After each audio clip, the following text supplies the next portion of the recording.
हाथ जोड़ के प्रणाम करी भैया यूपी सरकार के। हाथ जोड़ के प्रणाम करी हम योगी सरकार के, आ यूपी के तरह बना दी बाबा हमारा बिहार के। हाथ जोड़ के प्रणाम करी हम योगी सरकार के, आ यूपी के तरह बना दी बाबा हमारा बिहार के। कहे कि चोर बदमाश सब घूमत रहे खुला, चोर बदमाश सब घूमत रहे खुला, आ करत रहे दांगा घर में जरूरत नहीं के चूल्हा। हम जानतानी यूपी में रही यही से मानतानी, हम जानतानी यूपी में रही यही से मानतानी कि बाघ के हाल रउआ बना दिले सियार के, बाघ के हाल रउआ बना दिले सियार के, आ यूपी के तरह बना दी बाबा हमारा बिहार के। हमनी के चौरी चौरा से आइले आ इलाहाबाद एल में कमाइले, चौरी चौरा फेरे से आइले इलाहाबाद एल में कमाइले, आ जौन भी सच्चाई होला रउआ सबके हरिहरा हैदर चैनल से बताइले।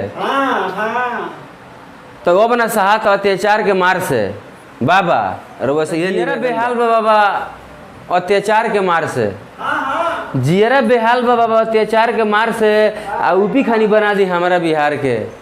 हाथ जोड़ के निबंधन करिले हम योगी सरकार के, आ यूपी के तरह बना दी बाबा हमारा बिहार के। कहे कि चोर बदमाश सब घूमत रहे खुला, चोर बदमाश सब घूमत रहे खुला, आ करत रहे दांगा घर में जरूरत नहीं के चूल्हा। हम जानतानी यूपी में रहिले यही से मानतानी, हम जानतानी यूपी में रहिले यही से मानतानी कि बाघ के हाल रउआ क दिले सियार के, बाघ के हाल रउआ क दिले सियार के, आ यूपी खानी बना दी बाबा हमारा बिहार के। जय हिंद जय भारत।